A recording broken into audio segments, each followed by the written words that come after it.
Hi, I'm Rohan Shah and you're watching Viral Bollywood. तो first of all welcome to viral Bollywood sir.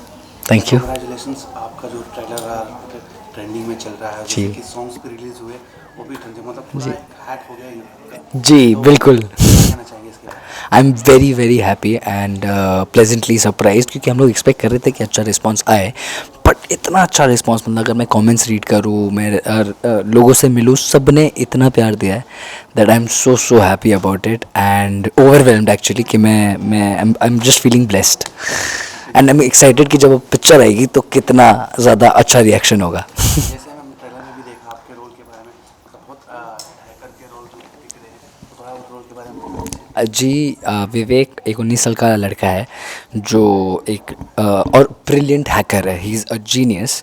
It just वो उस genius को अपने गलत तरीक़ों से यूज़ करने लगता है फॉर हिज ओन, मतलब ऑब्सेशन। वो सैम जो हीना प्ले कर रही है उसके प्यार में काफ़ी चीज़ें करने लगता है जो एथिकली सोशली गलत है, बट वो बस ऑब्सेस्ड है। एंड जैसे बहुत लोग कहते हैं ये मॉडर्न डे डर है शाहरुख खान वाली। एंड आई एम ग्लैड लोग ऐसे क्या बोल रहे हैं, कंपेयर कर रहे हैं with the greatest, but while we were doing it I was just being very honest to this character कि what is it that he really wants and बस फिर वो अपने आप होने लगा। विक्रम सर ने जो आपको स्क्रिप्ट दिखाया और आपने स्क्रिप्ट पढ़ा, क्या रिएक्शन था आपका? क्योंकि इस तरह की स्टोरी है, इस तरह की स्टोरी है, मतलब एक हैकेड है, आप एक इंजीनियर्स का रोल और एक खीना के ऊपर, मतलब प्यार का चक्कर और ये हैक, तो इसके बाद क्या था आपका रिएक्शन? जैसे उन्होंने स्टोरी नरेट की और इस कैरेक्टर के बारे में मुझे बताया, I was thrilled, I was excited कि ये कैरेक्टर प्ले करना है मुझे, ये एक्टर का ड्रीम रोल हो सकता है। From being a sweet cute boy next door to becoming a lover boy to becoming a self बोल रहा हूँ obsessive lover to becoming psychopath and doing things nobody would imagine to do. मतलब इतना सारा colour है एक ही character में, इतना कुछ करने को है एक ही कैरेक्टर एक ही रोल में, that I had to do it and I was very very excited to play Vivek. Okay, तो क्या कुछ स्ट्रगल करना पड़ा, रिहर्सल करना पड़ा हैकिंग, मतलब साइको के रोल में, क्योंकि ये उतना ईजी नहीं है, बहुत जी तो डिफिकल्ट है। मेरा प्रिपरेशन और हाँ तो वो सब था।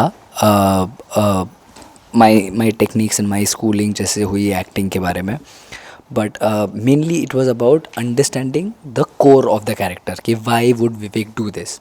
एज रोहन मैं शायद जज कर सकता हूँ कि ये गलत है, बट जब मैं कैरेक्टर प्ले कर रहा हूँ Vivek, I have to be convinced कि सही है, मैं जो कर रहा हूँ बहुत सही कर रहा हूँ।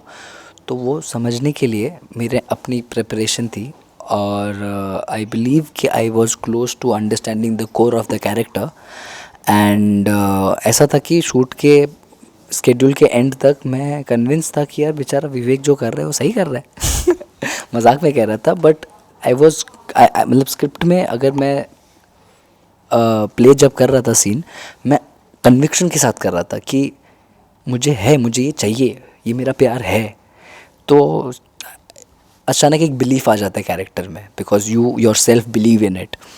तो आई एम श्योर, मतलब गलत चीज़ कभी सपोर्ट नहीं करूँगा मैं, but well playing it you have to believe in it and once you understand what the core is, what why is, why would this character do this, अपने आप आंसर्स आ जाते हैं और अपने आप हर सीन का मतलब समझ में आ जाता है। ओके, कैसा था experience working with Vikram sir and Heena? बहुत ही ज़्यादा अमेजिंग। दोनों से कुछ ना कुछ सीखने मिलता है और जैसे Vikram sir is so clear about what he really wants, it helps as a direct as an actor to work with such a director. जैसे उनको पता है एग्जैक्टली कौन से शॉट में कितना चाहिए, कितने एक्टर के पास से क्या निकलवाना है। एट द सेम टाइम मेरा प्रोसेस उनके साथ अलग हो गया व्हेन ही वुड से कि मुझे यही चाहिए, this is the colour red and I want this. वो मुझे फ्रीडम भी देते थे, तो अब मेरा काम है कि उनको रेड कलर तो दूँ ही, उसके साथ रेनबो भी दूँ। तो उसके ऊपर मैं जितना दे सकूँ वो दूँ जो उन्होंने मांगा है और उसके ऊपर दूँ। तो वो होता है जब वो मुझे फ्रीडम भी देता है। तो दोनों चीज़ थी, he was very clear he want this exact thing and then also gave me freedom कि आप इसके ऊपर दो। तो बहुत ही ज़्यादा अच्छा था। हीना के साथ खैर she is a sweet heart, काफ़ी मज़ा आया, काफ़ी अच्छा अंडरस्टैंडिंग था दोनों एज एक्टर्स एंड हम फ्रेंड्स भी बन गए, तो मज़े। कोई ऐसी वाइल शूटिंग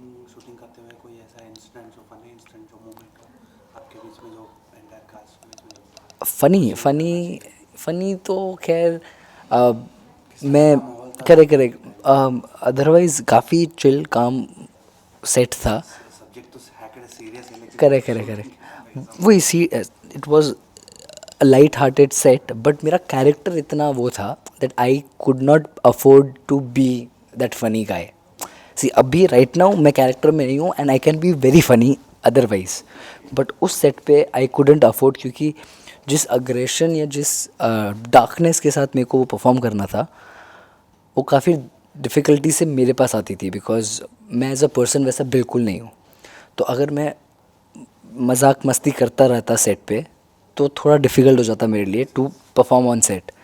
तो जैसे कटवट होता था इन द सेंस कि पैकअप होता था तो मैं वापस ट्राई करता था रोहन बनने की और बच्चों जैसी हरकत करने की, फ़नी रहने की, सिली रहने की. बट सेट पे अगर मैं सिली हो गया तो वो थोड़ा डिफ़िकल्ट हो जाता मेरे लिए कैरेक्टर प्ले करने के लिए. तो मैं तो अफोर्ड नहीं कर पाया थोड़ा भी फ़नी बनने के लिए. But otherwise I am sure they were having fun and doing a lot of things. Trailer में देखा हमने बहुत सारे एलिमेंट्स हैं, मतलब जी. थोड़ा बहुत सस्पेंस भी, थ्रिलर भी, तो मूवी में और कुछ क्या कुछ जी, होने वाला है? पूरी पिक्चर अनप्रिडिक्टेबल है. आप सोचोगे कि ये होगा पर वो नहीं होगा. तो वो तो आप पिक्चर जब देखोगे आपको पता चलेगा कि पूरी पिक्चर अनप्रिडिक्टेबल है. The character is so unpredictable कि अगला वो क्या कर देगा तो आपको पता नहीं चलेगा. उसके बाद even the story is unpredictable. तो इट्स थ्रिलिंग. आप आई गारंटी आप देखोगे तो it will keep you engaged कि अब क्या नया होने वाला है, अब क्या होगा नेक्स्ट सीन में. ओके, जो आपने कैरेक्टर निभाया मतलब continue first start to end carry करना कितना डिफिकल्ट है? जी, डिफ़िकल्ट तो इस हिसाब से होता है कि जब ऐसा कोई कैरेक्टर करते हैं. बहुत सिंपल एग्जांपल देता हूँ. आप अगर जब रिक्शा सुबह जाते हो ऑफिस और सुबह सुबह आपकी रिक्शा वाले के साथ झगड़ा हो गया, आप उसी एनर्जी के साथ दिन गुजारते हो, क्योंकि स्टार्ट ही आपका ऐसा गुस्से में या अग्रेशन में हुआ तो आपका दिन एनर्जी पूरे दिन की वैसी हो जाती है. तो इमेजिन मैं ये कैरेक्टर जो इतना अग्रेसिव है, इतना लोनर है, लोनली है, इतना सैड है. सैड तो नहीं बोला, हाँ मतलब जो भी इतना, हाँ वो है, डार्क है कि I am playing this for 4-5 months. तो ना चाहते हुए भी वो एनर्जी रेसिड्यू रह जाती है बॉडी में.